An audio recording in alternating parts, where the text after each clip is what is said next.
Welcome to The Exchange on CYC. Today in our studio, we are joined by Kelly Markey, a global best-selling author, award-winning storyteller, peace advocate, and a strong fighter against discrimination.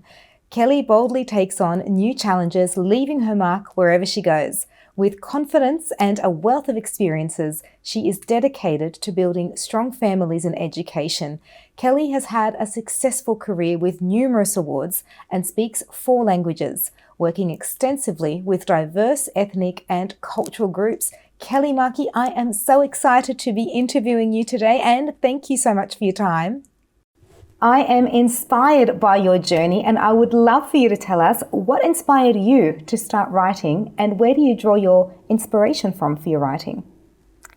Wow, it's a delight to be here, Susie. I had no intention to be an author or to be a writer.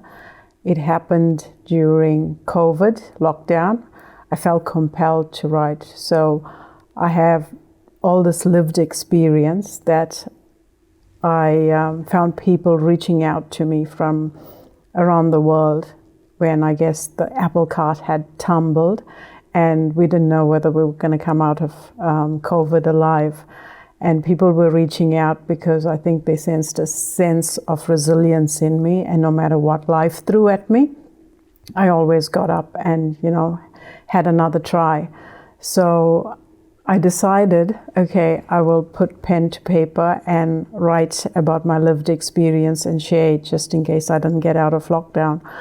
And it was amazing. So that's when my first book, Don't Just Fly, Soar, was born. It's amazing, and it's basically my snapshot of my life. Obviously, it hasn't covered everything, and I guess what inspired me was to actually use the pain or everything that I've gone through for some greater good. And it was amazing. Every reader has been touched in a profound way. I've got some amazing reviews on Goodreads, and people from all over the world were reaching out to me and saying, we relate to this, or there were situations that readers that didn't know me from around the world contacted me to say, you know what, I just want to have a conversation with you and tell you how this book has impacted me. And I guess from there, it has just taken on steroids on another level to write more because readers inundated me with requests for another book. So it was born out of COVID, and the inspiration came from being locked up in COVID? The inspiration came from my lived experience and the fact that, whatever I endured, I still got up and tried again. And that level of resilience spoke to my network and people that knew me. So drawing from that experience, I decided to, put it in writing so people could absorb. And when people do read my book, they always say to me, I can relate. So, for example, I donated copies of my book to an organization for Women's Month in South Africa. And months later, I had someone contact me via Messenger, and she was like, I was gifted your book, and I'd love to, tell you the impact it had on me. And she said to me, this is the first time in 6 months that I've actually had like a proper meal and some sleep, because her husband had committed suicide on her birthday. And she found no hope to continue with life. And someone gifted her my book. She started reading it and she said, I actually found myself in your stories. I could relate. And she was like, I needed to reach out. I needed to speak to you to understand if you are real and know that I can come out on the other side. And by the end of it, we were in tears. And that's what I was like, even if I just wrote this for one person, it's worth it. But I've had thousands of responses like that. So that was your first book. And what have been some of the challenges you faced when you needed to write that book? I guess, yes, sure. So obviously it's my personal journey, and I did not want to share my life literally as an open book with anyone. And personally, I'm a Christian, and I felt compelled or led by God to share my journey as such. And there were issues that I thought, or layers of my life that I discerned and believed that I had worked on and had it, neatly packed and packaged in a box and stored away, dealt with. But as I started writing, things were coming to the surface, and I found it quite difficult because the emotions rose up, and as I was writing, I could feel myself well up. And also I'd go to bed, and the Holy Spirit will prompt me and say, I want you to write about that. And I was like, no, I don't want to go there. And then again, I would get the prompting, and then sometimes I would get up and start writing, and it was just like, it took a whole new route compared to what I was thinking about.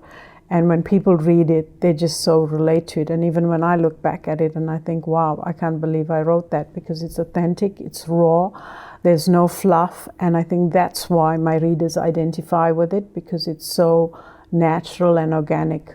When you had those challenges and you were confronting, whether it's your past or some really raw emotions, how did you overcome those challenges in the writing process? So I found that I needed to speak my truth. I guess writing gives you that ability to just be real. It's not just about like sitting there and reflecting, introspection in the mirror. I could speak my truth, and I'm South African, so I'm not backward in coming forward in terms of, getting my voice out there. So yes, I took the opportunity to peel those layers, the onion layers back, and actually ask myself the hard questions about why this is still sore. Why am I still hurt about it? And I had those authentic conversations with myself, and that's what I brought out in the book, because that's what I wanted my readers to identify with, because I'm an avid reader. I read a lot, and quite often I pick up books and I think, okay, that's a topic that I'm struggling with, or I'd like, more information on, and it doesn't come. I read the book and I feel like, wow, that was a letdown. And I'm not meaning it in a harsh way. I feel like I didn't get anything out of it. And I didn't want my readers to feel the same way. So I wanted them to identify with the real issue, not just read something because of the topic, but not really identify their journey within that scenario. Out of curiosity, what are the types of books you read and some of your favorite authors? Yes, so initially I used to just read non-fiction book, but then I joined a book club and they opened up a whole array. So I've read many different genres since that. I do tend to lean towards self-help and non-fiction and spiritual books, more so because I feel like I want to invest the time in myself to grow and enhance myself. Some of my favorite books are, one of my favorite is Nelson Mandela, A Long Walk to Freedom. I read that decades ago, and that really spoke to my spirit. And I make a lot of reference to Nelson Mandela in my writing. I also enjoy Bishop T.D. Jakes. I actually just finished read Bishop T.D. Jakes' book entitled Destiny.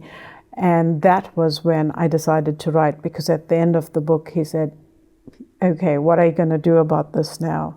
The destiny is in your hand, and and I felt I should use my experience to take it to the world. And wow, what opportunity it has opened. It's been amazing. So looking at your books then, you started with Don't Just Fly, Soar, and take us through your books and kind of in the order that you've written them. And yeah, we'll go through them. So you've got Don't Just Fly, Soar.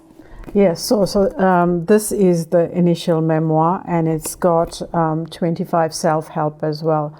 And that, I think, is what also speaks to my readers, because they go in and it's not like any other self-help book. People actually read it and they can come out with, wow, I can feel the difference, and I'm doing this in my life. It's making a tangible difference in my life.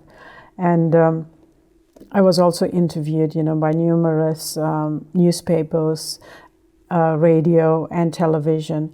And I had a radio host that read this book. And while I was on the radio with him, he informed me that he normally doesn't read nonfiction, so he had to read this just so that he could interview me. And his favorite was normally Star Wars. He was reading the Star Wars book. And he mentioned he had to put it down several times because my book had him gripped. And this is the kind of response I'm getting from all of my books, because it's a similar genre. It's speaking from the heart. And so this was my baby, the initial book that was born. I couldn't put it down either. I read it cover to cover. And wow, and I'm still getting, so it's, a few years since I launched this book, and I still get readers that would read it and they'd message me and they'd be like, I'm on this page, send me a screenshot, and they'd be like, wow, I'm in tears, or this has spoke to me in such a way. I identify with this, even as, like yesterday, I had readers sending this to me. I suppose it's good because it's a culmination of human experiences, and people feel they're not alone. That when you write about it and you've lived it, they feel, oh my goodness, I experienced that too. And she's just put it in a way that I can relate to, and pouring your heart out for everyone to read and having readers then read it to relate to it. I think that is a marriage of not just authenticity, but a connection to your readers in a way that is on a very deep and personal level that nothing else can associate with them. Absolutely, yes. I think that's the thing, you nailed it right on the head, because they identify as humans and the fact that they're going through the same plight. Yeah. And the next book you have, Making Sage Decisions. Walk Absolutely. me through that one. I've got a copy of this too. Oh, wow. So, again, I had no desire to write another book. I was inundated by requests to write another book. I actually had a book tour in South Africa, and I was sitting at the airport in transition for my next flight, and I got a message from a reader who had just finished read that cover to cover in like a week, and I've had people that have read it in a day as well. And she said to me, I hope you started writing your next book. And I was like, whoops, I hadn't thought of that, because I thought that was just, a one-time thing, and I'm not going down that road. And then I was sitting at the airport and I was like, well, maybe I should write another book. So again, we were coming out of lockdown, and I saw how we were making decisions and how we were making bad decisions as individuals, communities, and globally as governments and organizations and all of that.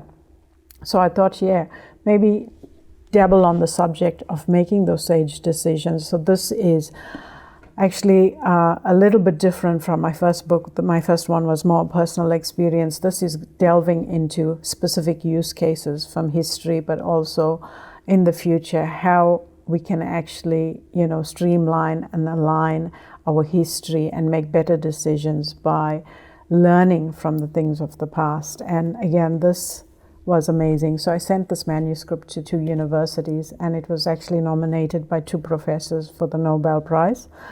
And again, amazing reviews. People that read it just are blown away. I also had it quoted by a professor in his work in China.